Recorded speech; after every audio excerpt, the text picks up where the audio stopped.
Hello, welcome to Science Television Network. This is the interview show with me, Isaac Akugizibwe. Today, we host a seasoned engineer, Willy Ntege, who is a broadcast media engineer with a wealth of experience, including his tenure at Capital Radio, Beat FM, and now they have Kiss FM there. We shall dive into the area of broadcast engineering, his life as a media or broadcast media engineer, and what it takes to be a broadcast engineer.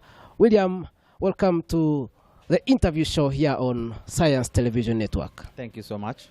First of all, tell us, what does a broadcast engineer do? Quite a lot. These days, it's a one-man show. The earlier days of the Colonial Master, there used to be several departments in an engineering team. There would be a sound engineer, there will be the technical director, the sound engineer, and then the team that does the audio recordings in the fields, and then there are people who do the actual setup of the equipment, and then there is quite a number of people. But now, after IT infrastructures were set up, there is even an IT person who should be able to do the IT. And then when we went to online media platforms, then we have another handler who does basically the setup and the infrastructure of the media handles. That is Twitter, Facebook, Twitch, and all the other media handles. So it has evolved. It's no longer as business as usual. And then it's quite taxing for a broadcast engineer because there is a lot on your desk. You have to maintain the computers, you have to maintain the infrastructure, which is the IP network, the internet technology network. Then you have to manage the real physical equipment. You have to manage the setup, which is the transmission broadcast setup. And then you have to manage the radio frequency infrastructure setup, which is not at your office, quite at the transmission site. It's quite a lot. So broadcasting engineering as an engineer is quite vast. It's vast. Now, how does the sound or the images leave the studio where you operate to someone's set at home? Now, that's quite extensive, but I'll take it this way. You start from capturing the image, which is used by the cameras. Either it's the video camera, or it can be the small ones or the big ones. Then there is the amateur recordings, which are done by either phone or something, or which is smaller, because now people have moved to recording everything using their cameras. They no longer go with this, the one you put on the shoulder and you are shooting. So kind of someone can capture an image using that. And then addition to that, you must have these microphones that you are holding to take in the audio, because if the image is just moving without audio, it will not sync out. So you must marry the audio with the video so that it goes, as the mouth moves, the audio should go along with it. But then if you move into the studio in a setup which is not like the one we are having now, there you have quite a lot of equipment. Then you have the camera recordings, and then those cameras recording, it might not be one camera that like the one we are using now. It might be several cameras, like 6 or 4, or a set of 2. And then those cameras shoot. They send the image to the console, the mixing console. Yeah, it can be an ATEM console. It can be any other type of manufactured console. Then that console mixes all the other inputs of the cameras, and then they get one shoot of an image that is multiplexed and combined, and it goes as one image. The same happens with the audio. They mix all the audios from the different people that they are capturing. The audio mixer mixes all the audio and gives you an output. Now we go to what you have captured as analog and video. And that's where we get the word AV, audio visual, or audio video. So you combine those two, take them to a transmitter, transmit it as an intermittent signal, and then it goes all the way through the studio to transmission link equipment, and it goes to where you are transmitting from. Now, in the new technology that has advanced, we no longer use too much of the and then the analog setup. The analog setup, I mean, you have an STL link, which is basically analog. Then it converts that signal from analog to digital. Then it is transmitted. Then on reception, you receive it as digital converted back to you receive it as digital converted back to analog, and then you transmit. Now, in the digital broadcast setup, we have quite a lot of equipments that are doing that. So that's why you're going to hear me using the words encoder and decoder. Now, the encoder does analog to digital conversions. That's what is called an encoder. That is always at the transmission side on the studio end. Because mostly where the studios are, you'll find that's where the transmission is not. So that means whatever you captured as audio and video, you have to send it through any means of transmission to the point where you're going to transmit from. For the case of Uganda, it's Kololo. All digital TVs that are transmitting will send their signal to Kololo, and Kololo will use any signal distributor, either Signet or StarTimes, and then those signal distributors will take it through their multiplexing system, the digital transmission system, and they transmit it through one antenna system. And then it is received terrestrially to the other TV sets. So then if I go back to the studio has equipments like the console, the microphones. Then you go to the transmission equipments, which are the encoders and decoders. Then you go to transmission, which is basically transmitting the signal forward to the people who are going to receive it. How far can a broadcast signal move? It can move quite far, depending on how it is propagated. There are several propagations. There is what they call the terrestrial propagation for video signal. The terrestrial propagation is one where they call it free to air. Yeah, free to air. That one anyone can receive it, and I think there are quite a few who are still on free to air. All people who have combined both free to air and the digital platforms where you pay. Now for free to air, it will be transmitted from Kololo, but any TV will get it whether they are paid or they have not paid, with any set-top box of a decoder. But then for the digital paid means of transmission, there it's either GoTV or DSTV. That means that signal is loitering somewhere, but you must have the gadgets like the dish, the decoder, which are paid by a certain which you must pay from a certain company to be able to receive that particular kind of signal. And that is always called, that you will hear TV owners saying, we are both on digital and then terrestrial. Terrestrial meaning the free to air, and then the digital meaning the pay TV. Okay. Yeah. Now, most times I hear you engineers talk about signal interference. What causes that? There is quite a lot that causes signal interference. For a start, it's about the obstructions. For example, if this was our transmission building, and then from here to Kololo, I do not have a clear line of sight. Like there are many tall buildings, there are many trees, there are many forests. That will definitely cause obstruction. And then the signal will degrade because of my lack of clear line of sight. Because for any engineer to determine how I'm going to propagate my signal, I either have to go higher on the side of transmission to be able to oversee the other side with clear line of sight without any obstruction in between. But if I push my signal through buildings, trees, and all that kind of infrastructure, definitely the signal will degrade. Then the type of power you've used. How much power are you using to send that signal across? The longer the distance, the more the power. The shorter the distance, the less the power. So all those are computed. You compute as an engineer and then be able to make decisive decisions to be able to know how you're sending your signal. Yeah. Someone out there may be wondering, how do these signals travel? Is it in a straight line, in a zigzag form? Like I said, depends. Like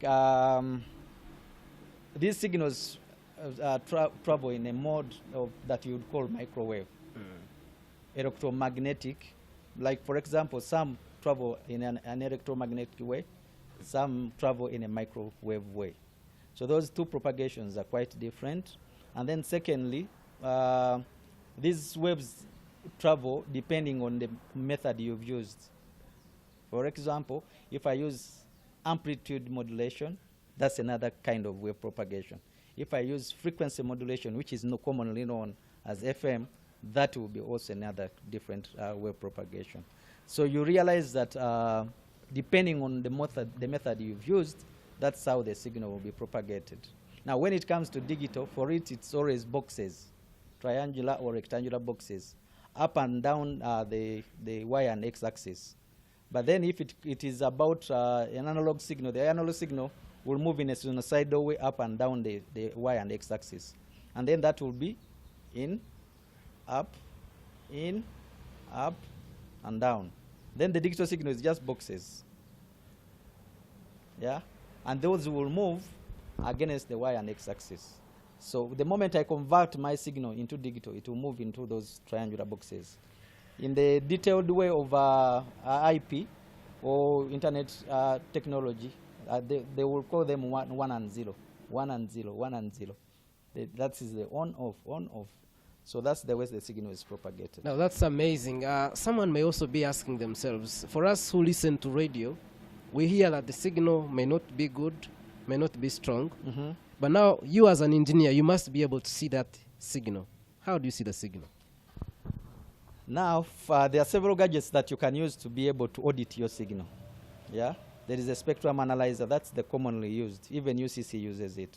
The spectrum analyzer will be able to analyze your signal. You take it as an off-air signal, feed it into the spectrum analyzer, and then the spectrum analyzer will take in those sinusoidal waves, and you give them measurements and dimensions of measurements that you can be able to know that a 4 dB is a stronger signal. Is a weak signal. If a 6 dB is a stronger signal. So it will give you measurements, and then you'll be able to measure with distance.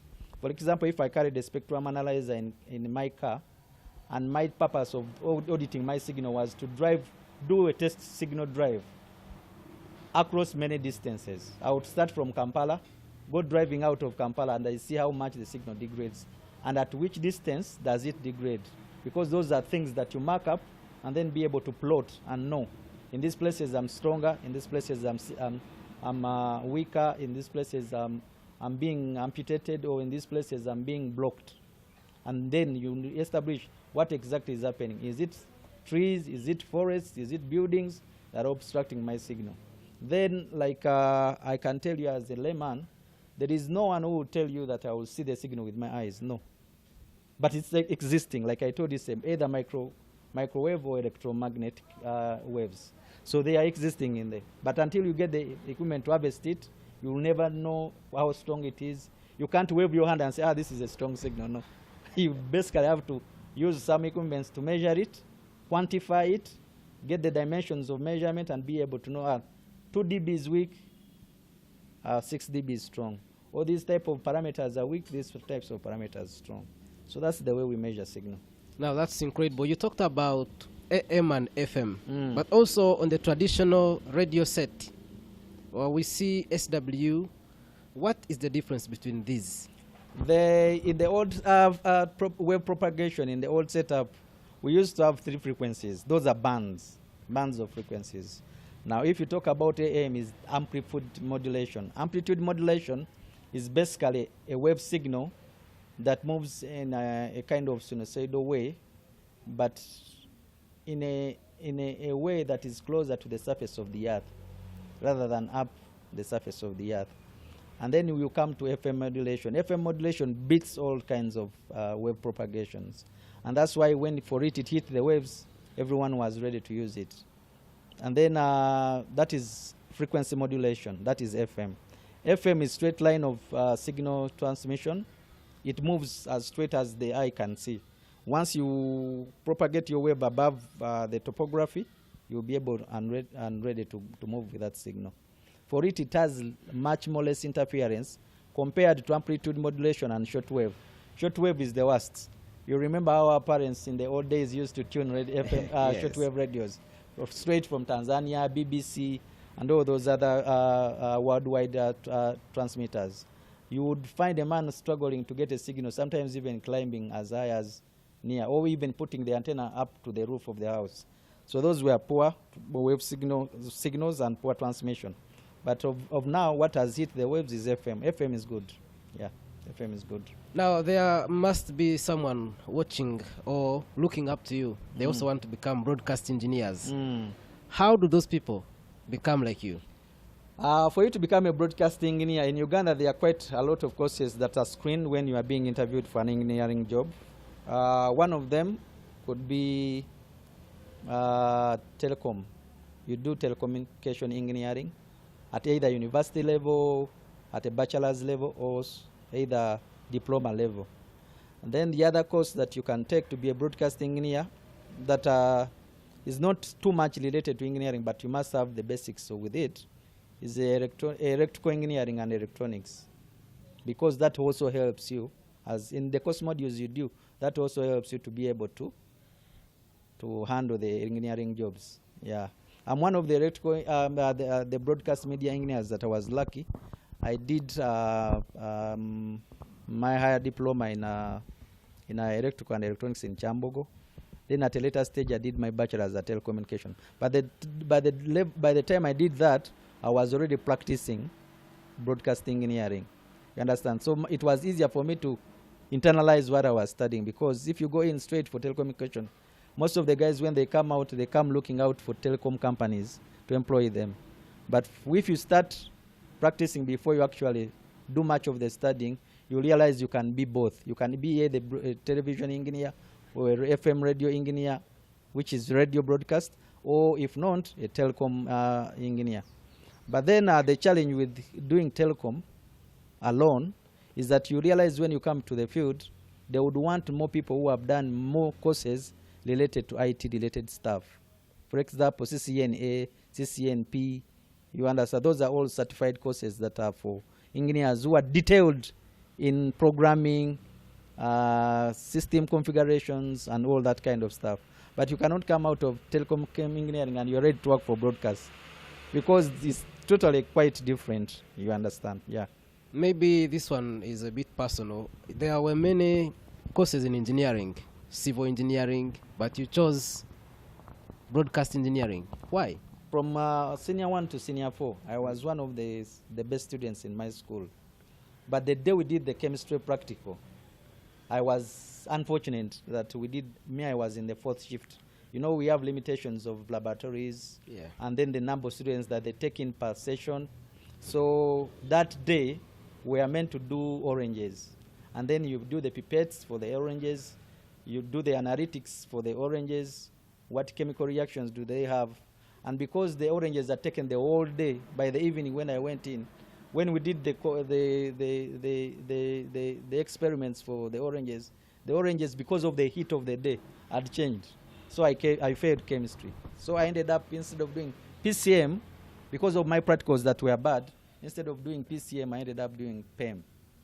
So when I came out of my HSC, the limitations of the courses that I would have taken kind of narrowed down. But my disadvantage was because I got, I think, a 4 in chemistry. The others I had passed them well. Physics I had passed it well, and then mathematics I had passed it well. So I ended up doing PEM because my economics was also good. I ended up doing PEM, and then at the end of it all, when I came out, I realized you needed chemistry or biology to be able to take either civil or mechanical. And then I was left with only 2 options, either BSTAT, because they need mathematics, yes, or if not, I had to go in for the other courses that I did. So I ended up doing electrical and electronics at Chambogo. I started with a diploma, then I went to higher diploma, then at a later stage I did the bachelor's for telecommunication. Now looking at your career, what can you tell someone are the benefits of being a broadcast engineer? There are quite a lot of benefits. First of all is the experiential with the equipments. Because for me, from my childhood, I was a love of equipments. I opened my father's radio, the wooden radio, when I was quite young. He phoned when I had opened it. And then when he asked me, what are you looking for? I told him, I want to see those people who are talking from inside. So basically, for me, from childhood, I was a person who was dealing with gadgets. So my love for equipment just grew up as a child. And then when I grew up, I ended up being an academician and being able to excel in my academics. My father always used to ask me, what do you want to be? I would tell him 2 things. I want to be an engineer, or if not, a pilot. Because for me, my dad was a teacher. And then he ended up becoming an headmaster after upgrading his school. So when I grew up, I ended up falling in love with the equipment, falling in love with the engineering. But as a benefit, first of all, it's one job that rarely few people can compete with you in the field. That's an advantage. Secondly, once you know, you know. Once you know, you know. If you don't know, you don't know. For example, if you are experienced in setup of cameras, you'll be experienced in setup of cameras. If your ear is good at sound, you'll be a good producer and a good sound producer. If your ear is good at neatness and setup, you either end up into soundproofing and interior designing of studios. You end up at setups. You are the one who is behind the scenes setting up the equipments, or you'll end up setting up equipments and installing them. So basically there is experiential kind of benefit.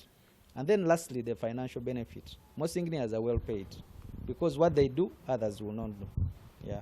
That's and amazing. then when you go to the field, definitely you get the per diem, you get the transport allowances, you get all those other facilitations. Other people who stay in the office will not be able to get them. So when you get installations that are out of your office, definitely you are well facilitated. And that is an advantage over and above the other staffs that will stay in the office. So there is also financial benefit, yeah. Besides the benefits and working in a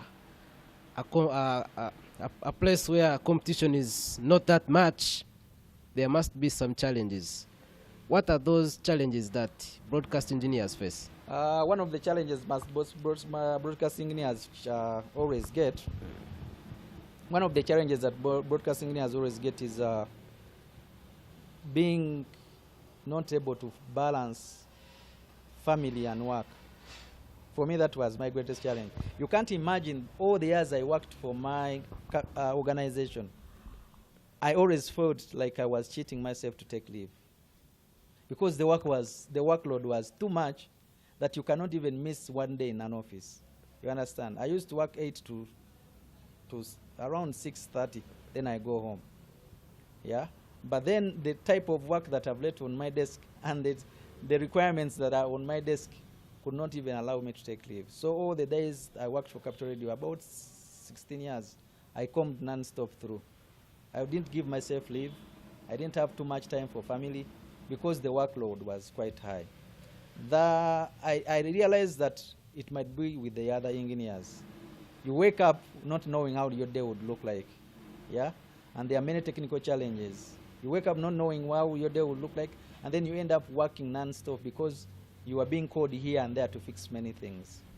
Yeah, and then with the new modern era of broadcasts, definitely it will require you a lot. It will require you a lot. Unless you are lucky and you have a department which has several offices that are dealing with particular cases at a time. But if you are only one engineer running around, you'll be messed up.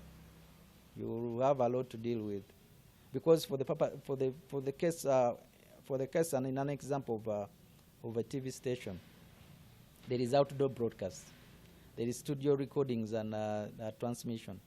Then there is radio frequency transmission where it's not at your office, but it's either at Colorado or somewhere.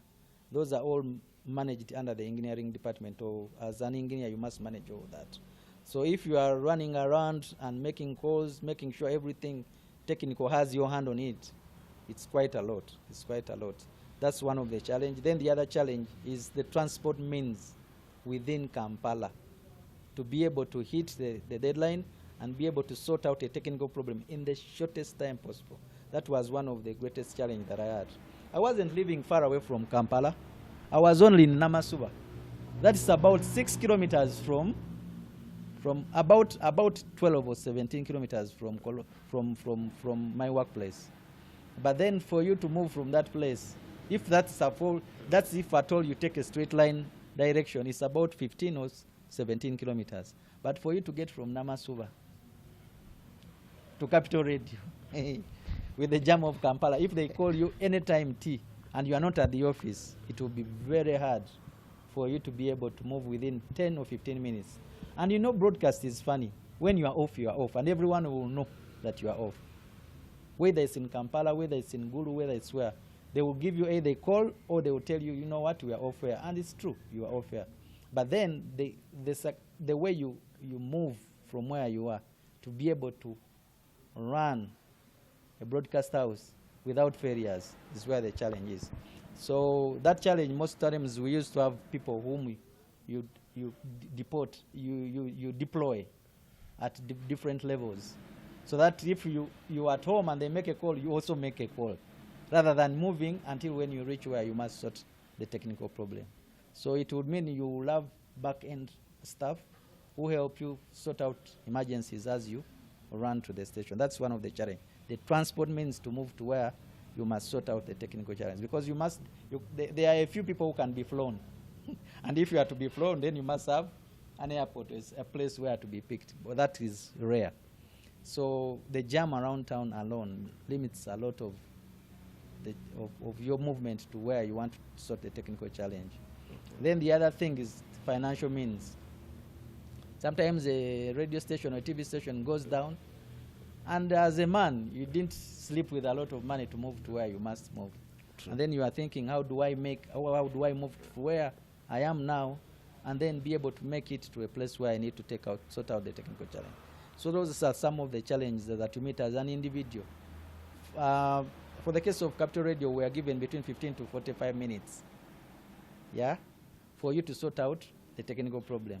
But then anything above 45 minutes, they will penalize you, because that is the standard you agreed in your contract, that you must be able to sort out the technical problem so that there is few make good of adverts that are running in an hour.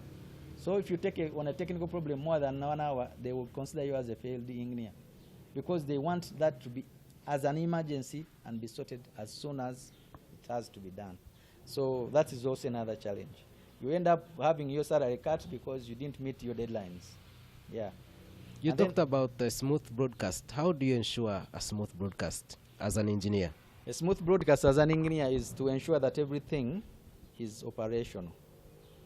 That is something you do as behind the scenes before you actually leave the office to go back home. Because if you don't and you neglect that, they will call you. So for me, it was routine. Before I step out of my workstation, I go checking the computers, the microphone, the console. I pass by on my way out. Then anything that is out of that reach, I'll know that it happened either as an emergency or an accidental occurrence. But then for me to make sure that we have smooth broadcast, I'll check. I will even give phone calls to those people that are not on site, but they are at our transmission sites. I'll tell them, check on this, check on this, check on this. If we are good, then I will rest my case. I'll go home knowing tomorrow we'll have a smooth broadcast. Because what has happened is that I've checked on everything that I know would make that broadcast smooth.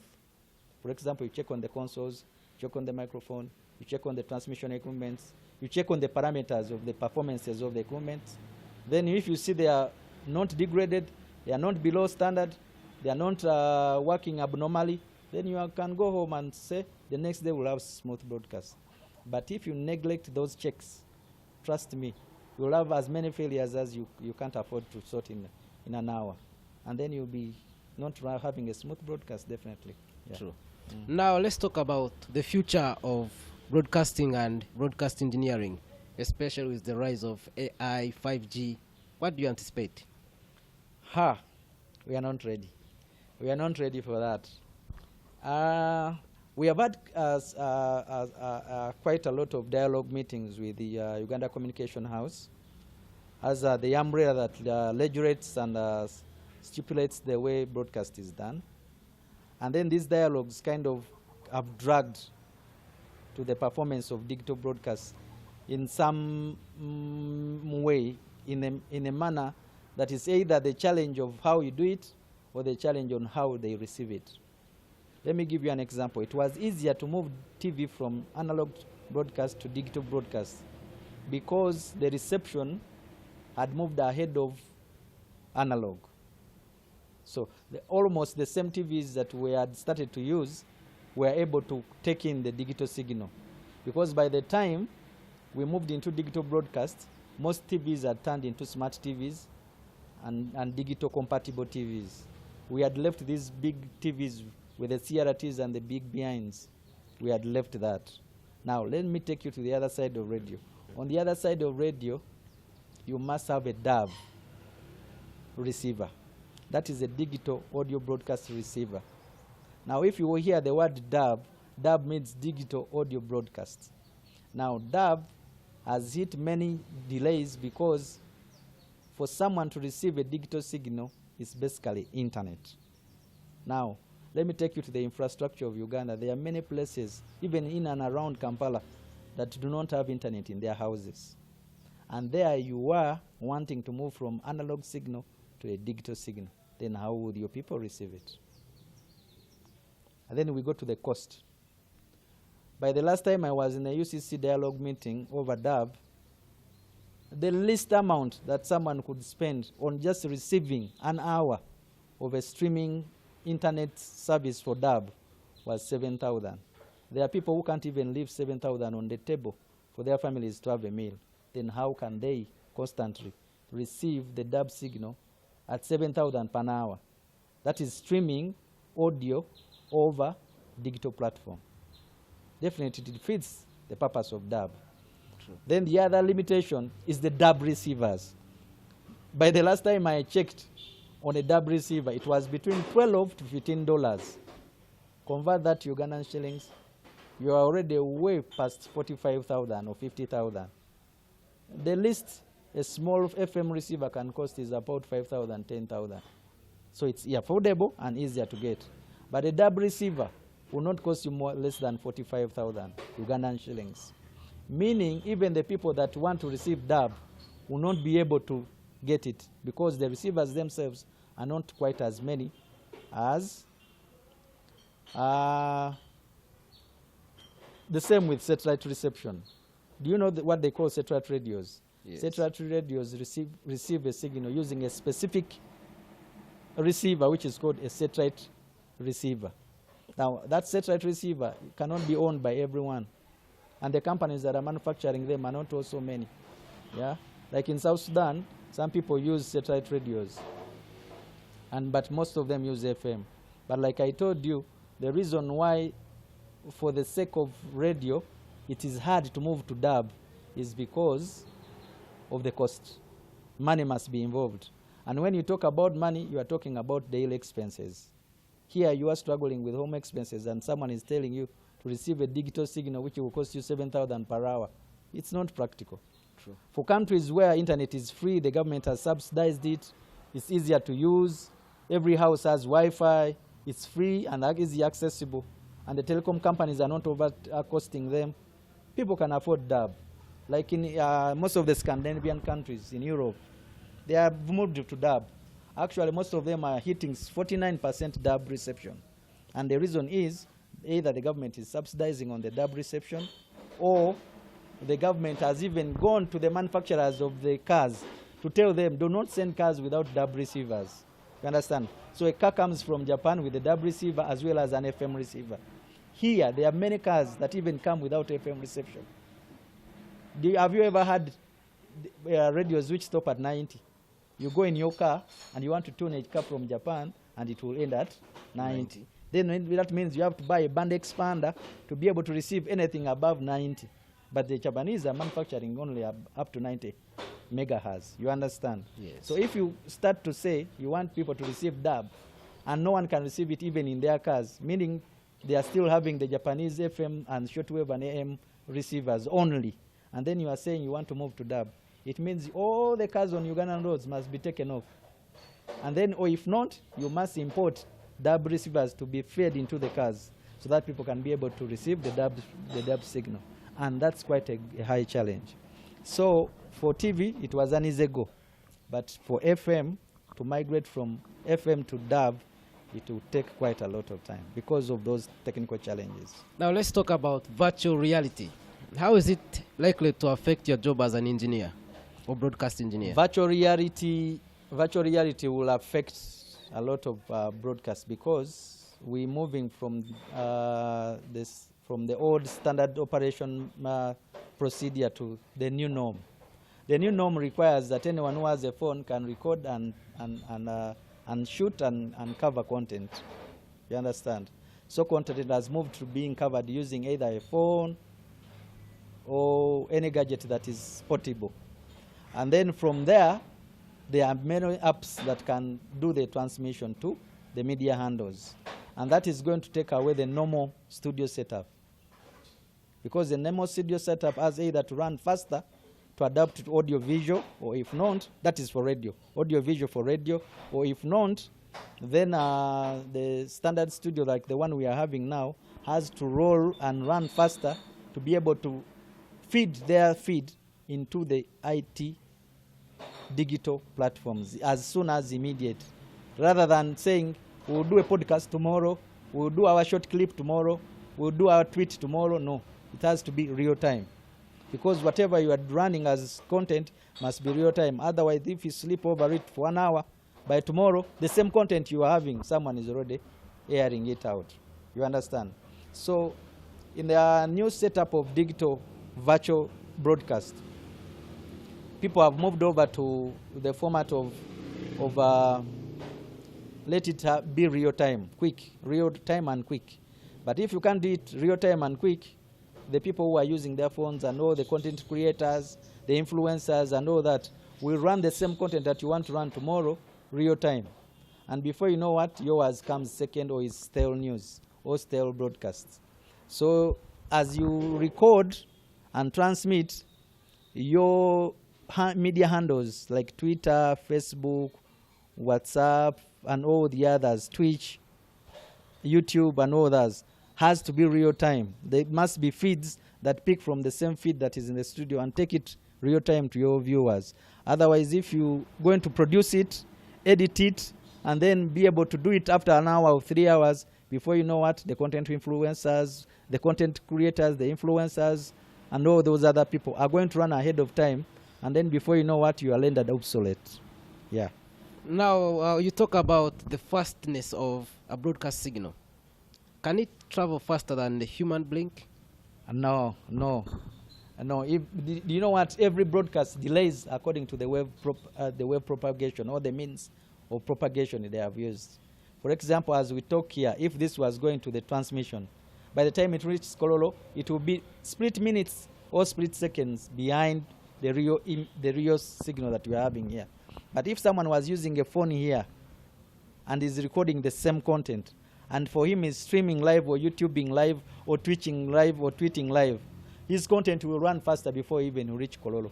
Do you realize what I'm talking about? Yeah. Because for him is feeding this same content into an app which is real time. For us, we want to come from here, go maybe to our studio, from our studio, then to Kololo. By that time, all those minutes, like 5 minutes, between the propagation means of transmission and the means of broadcast, by that time someone has already done the same content and published it before you actually transmit. So yours will come, but later. Yeah. Now, as an engineer, have you ever experienced a disaster during transmission, and how did you manage it? Yes, there was a disaster that happened. I think it was I'm forgetting the year, but we had one of the generators malfunction in Agulu, and that transmitter burnt. It was the generator house was next to the transmission house, and that generator burnt so close to the transmission equipment. By the time we brought in the fire fighting equipment, the fire was almost crossing to the FM transmission end. Good enough that such disasters are always covered by insurance, because most of the broadcast houses are meant to insure all their equipment. So we are able to replace the generator as soon as immediate before the next power shutdown, and that was covered by insurance. So it's good as a media house to always have a backup plan for every equipment that you're having on site. If you have a studio transmission link system, you must have a spare backup. If you are using FM transmission, you must have a spare transmitter. If you are using a digital broadcast for TV, you must have a digital transmitter that will do that.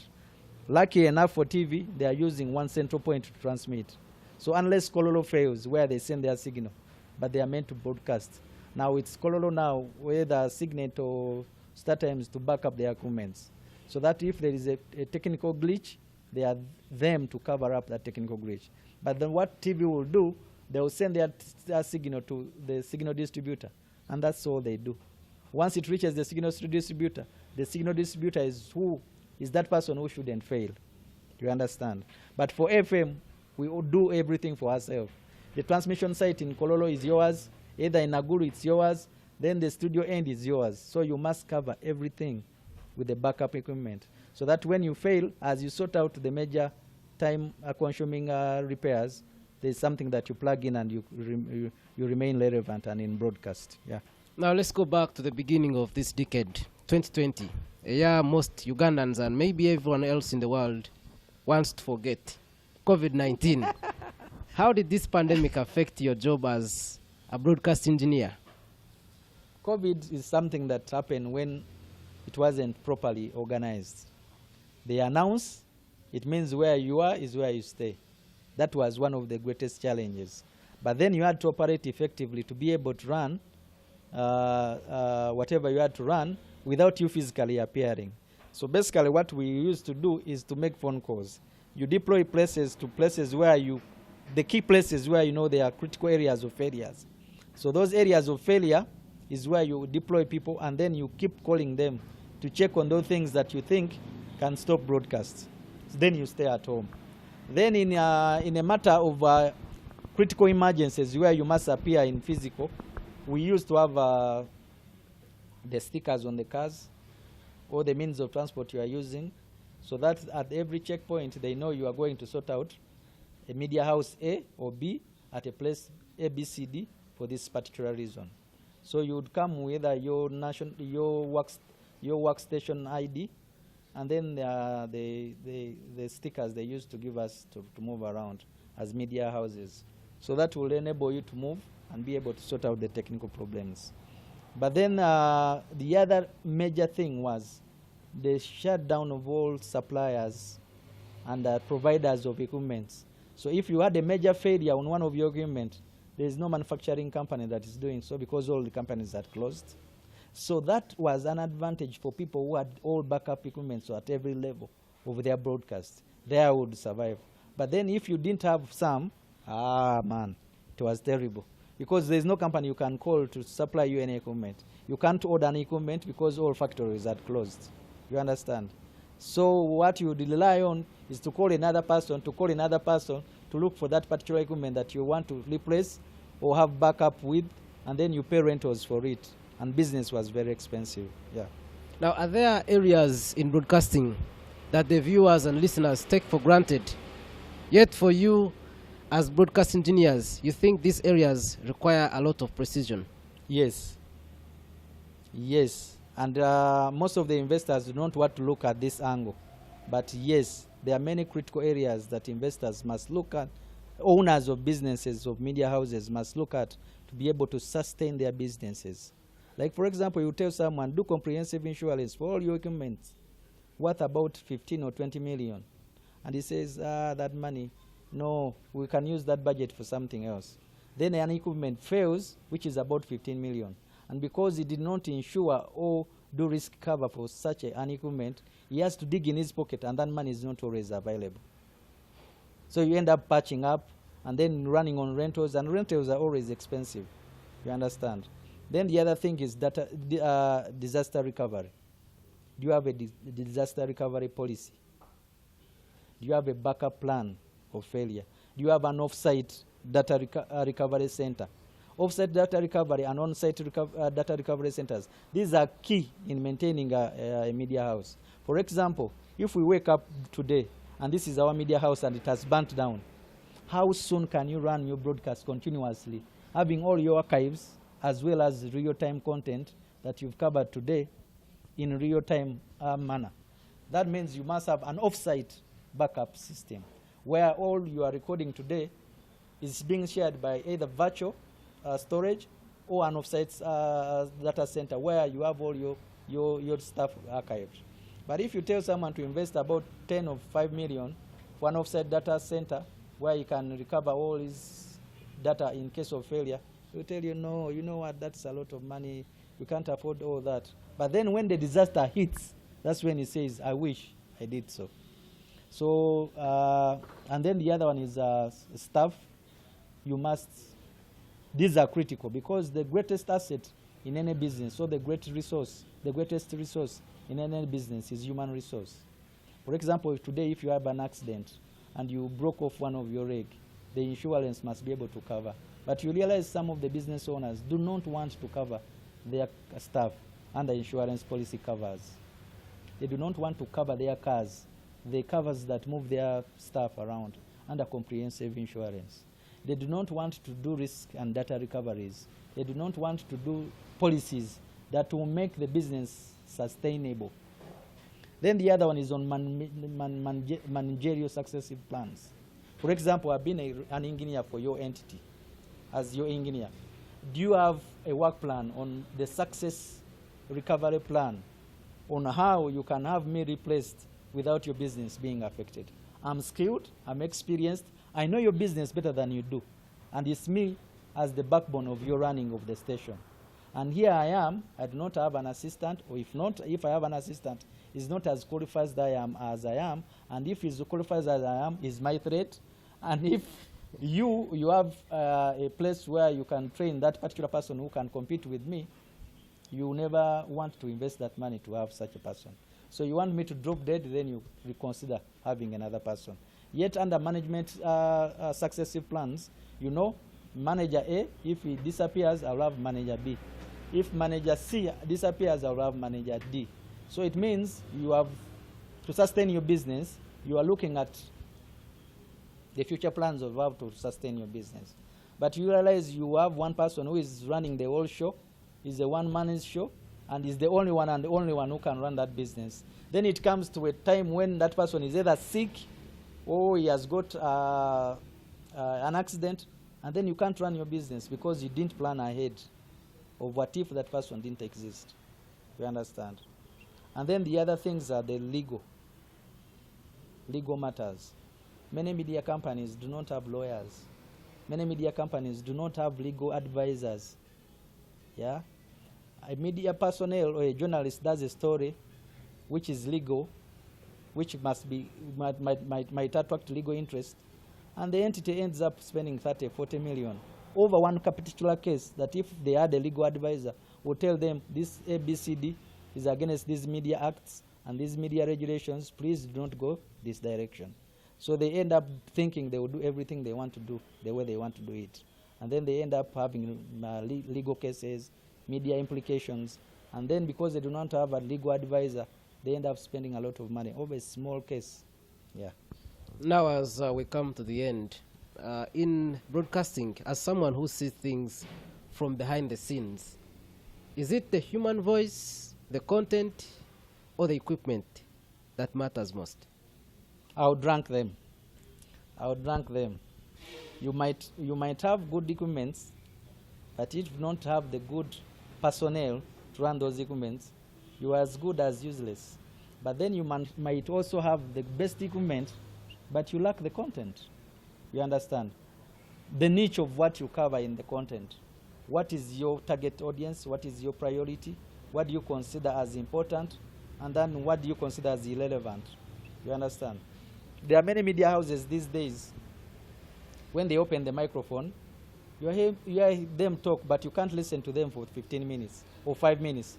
Reason, what they are saying, you have either already seen it on your phone, or if not, it's stale news, or if not, it's fake news, or if not, it's irrelevant content. You understand? And Uganda has come to too much a lower level that obscenity is what is content. It's so absurd, but that's the truth. If you do content without getting vulgar and obscene, people will not consider that as content. But I've seen media houses which do real content, and that content is there. But because people don't want to go deep, they would not bother going for it. So I would rank your question this way. The personality, the human resource, the person who stands behind the equipment is very key. That one must be maintained, facilitated, and well looked after. Then I come to the equipments themselves. Yeah? And then the equipment, and then the content. Yeah. Because if you prioritize content, and then you do not have that person with the character to sieve the content, that content will be bad content. Because it's my character that determines the content that comes out on your broadcast house. If I have bad character, and if I was wrongly brought up, definitely your content will always be bad. But if I come from a family or a background which knows what quality is, before I air anything out of my mouth, I would consider what will my father think about it, what will my mother think about it, if it ever comes out of my mouth. You understand? So it's human resource, the staff you are using, the talent that you've chosen, the way you choose your talent. Yeah, you must have good MVPs, people who are ranked high there as people of good personality, as you pick the stuff that you must use on your own air as talent. Then it comes to the equipment, and then it comes to the content. That's my ranking. Now, your parting words, and maybe for someone who would like to have your contact to reach you, if you don't mind. My name's Willy Ntege. I've been practicing radio and TV broadcasting for the last 17 years. I'm quite experienced, and my contact is +256 702 324406. That is the number that is on WhatsApp, and it's the number that I commonly use because people call mostly Airtel lines. Then the MTN line is the simplest. It's +256 772 7666661. So it's 7 6 times 4 1. Yeah. Mr. Ntege, thank you so much for talking to us here on Science Television Network, STN. It's a pleasure.